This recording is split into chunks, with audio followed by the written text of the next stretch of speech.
Hello, I welcome to UPSC Prelims Chaturya series of SHANTHA LAKSHMI IAS Academy, where we will discuss the daily prelims MCQs from the Hindu, Indian Express and PIB.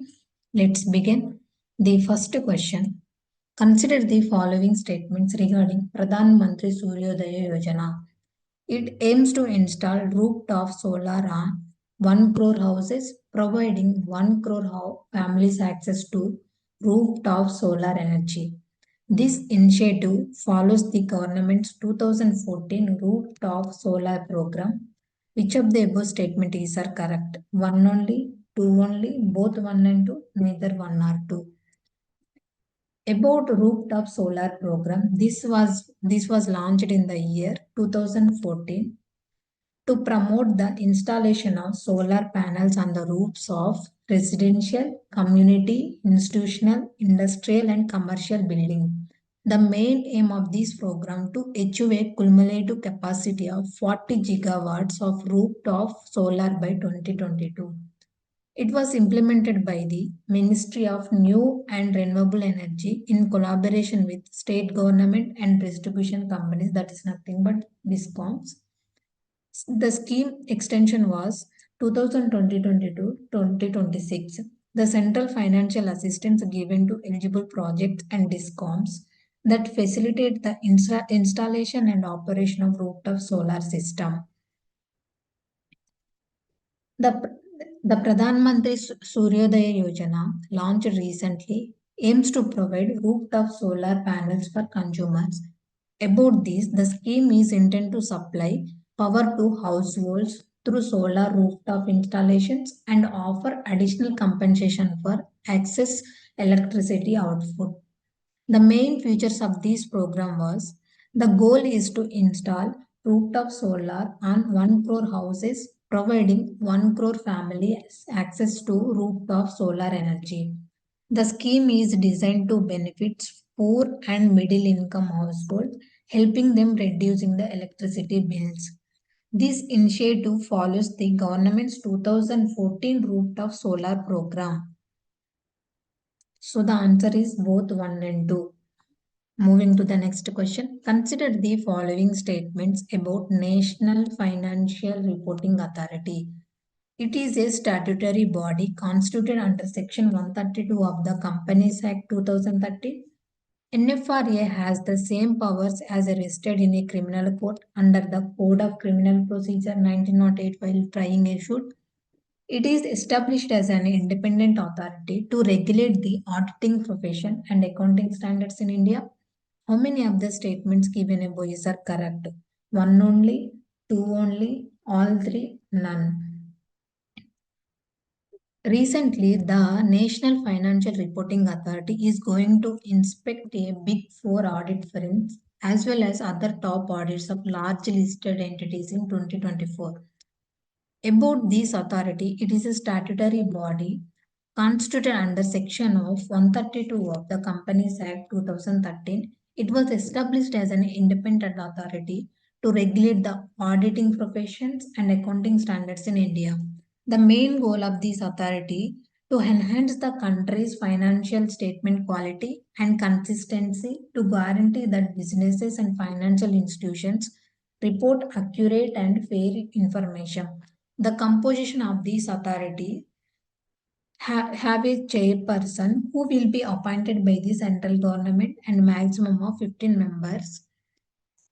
The appointment of such chairperson and members are subject to the following qualifications. They should be having expertise in accountancy, auditing, finance and or law. They are required to make declaration to the central government that there is no conflict of interest or lack of independence in their appointment. All the members, including chairperson, who are in full-time employment should not be associated with any audit firm during their term in the office of and 2 years after their term. The NFRA has the following responsibility: make recommendations on the foundation and laying down the accounting and auditing policies and standards. The head office of this authority was at New Delhi. Oversees the qualities of these services and professionals and suggests the measures required for improvement in the quality of service. Powers of this authority has the power investigate either suo motu or on the reference made to by the central government into the matters of professional and other misconduct committed by the any member or firm or firm of chartered accounts registered under the Chartered Accountants Act 1949. It has the same power as are vested in civil court under the Code of Civil Procedure 1908 while trying a suit. Where a professional or other misconduct is proved, it shall have the power to impose punishment. Any person who is not satisfied with the order of NFRA can then make an appeal to the appellant authority. So the answer is 2 only, because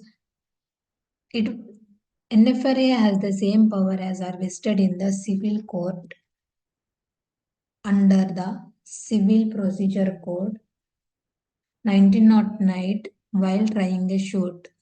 Moving to the next question. With reference to viability gap funding, consider the following statements. The VGF scheme was launched by the Department of Economic Affairs for the public sector undertaking infrastructure projects only. The VGF refers to the one-time grants provided to support infrastructure projects that are economically justifiable but fall short of financial viability. The Government of India provides 40% of total project cost as the viability gap fund. How many of the statements given above is are not correct? 1 only, 2 only, all 3, none. The Union Cabinet recently sanctioned a groundbreaking viability gap funding initiative allocating 8,500 crores for coal gasification projects. The main strategies of this is a pivotal step towards realizing the government ambitious mission to gasify 100 million tons of coal by 2030. The main initiative is to revolutionize the energy sector, particularly with the active involvement of major players like Coal India, GAIL, and BHEL. The viability gap funding means a grant, one-time or deferred, provided to support infrastructure projects that are economically justifiable but fall short of financial viability. Commercial unavailability often arises due to large capital investment requirements, long gestation periods, and inability to increase user charges to commercial levels. The Department of Economic Affairs and Ministry of Finance introduced the scheme for financial support to public-private partnership in infrastructure in 2006 with a view to support infrastructure projects undertaken through PPP model. The Government of India provides 40% of the total project cost as the viability gap fund. So the answer is 1 only, because the scheme was launched by the Department of Economic Affairs for the public and private sector undertakings infrastructure projects, not only public sectors. Moving to the next question. Consider the following statements about wandering albatrosses. It is the world's largest flying bird found exclusively in Northern Hemisphere. Wandering albatrosses is listed as a critically endangered in an IUCN Red List. Which of the statements given above are correct? 1 only, 2 only, both 1 and 2, neither 1 or 2. Wandering albatrosses are threatened with extinction, and the climate change could put their nesting sites at risk. About this, it is the world's largest flying bird with wingspan reaching an incredible 3.5 meters. These birds are oceanic nomads. They spend most of their 60 years life at sea and only come to a land to breed. These birds are exclusively found in southern hemisphere. Their playground is the vast southern ocean, the region between the altitudes of 60 degrees south and the continent of Antarctica.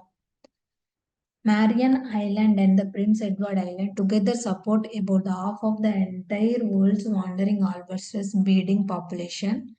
The habitat of these breed was in several sub-Antarctic islands, which are characterized by the peat soil, tussock grass, sedges, mosses, and shrubs. They are monogamous and pairs mate for life. The conservation status of these breed were IUCN Red List, vulnerable. Threats: the most likely cause is longline fishing as they become hooked and withdrawn, as well as the ingestion of plastics, which kills both chicks and adults. So the answer is neither one nor two. Albatross were found exclusive in southern hemisphere, not the northern hemisphere. The IUCN Red List status of these birds were vulnerable, not critically endangered. Moving to the next question. With reference to Padma Awards, consider the following statements. Government servants, including those working with PSUs, except doctors and scientists, are not eligible for these awards. These awards can also be conferred posthumously. A person can nominate himself for the award. How many of the statements given above are not correct? One only, two only, all three, none. Recently, Prime Minister congratulations to the Padma who get the Padma Awards. About the Padma Awards are one of the highest civilian honor of the India. Padma Awards, which were instituted in the year 1954, it is announced every year on the occasion of the Republic Day, except for brief interruptions during the year 1978, 1979, 1993 to 1997. It is announced annually on the eve of Republic Day. The awards are given in three categories: Padma Vibhushan, Padma Bhushan, and Padma Shri. And the award seeks to recognize achievements in the fields of activities or disciplines where an element of public service is involved. The Padma Awards are conferred on the recommendations made by the Padma Awards Committee, which is constituted by the Prime Minister every year. The nomination process is open to the public, even self-nomination can be made. The eligibility of these awards: all persons without distinction of race, occupation, position, or sex are eligible for these awards. Government servants, including those working with PSUs, except doctors and scientists, are not eligible for these awards. The award is normally not conferred posthumously. However, in highly deserving cases, the government would consider giving the award posthumously. The awards are presented by the President of India, usually in the month of March or April every year.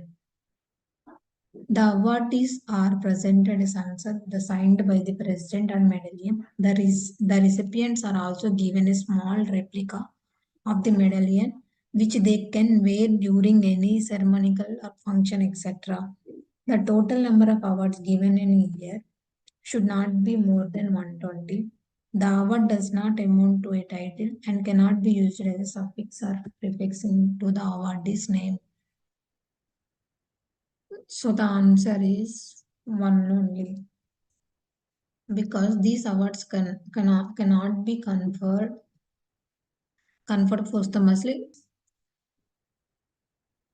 Thank you. This is the today's session.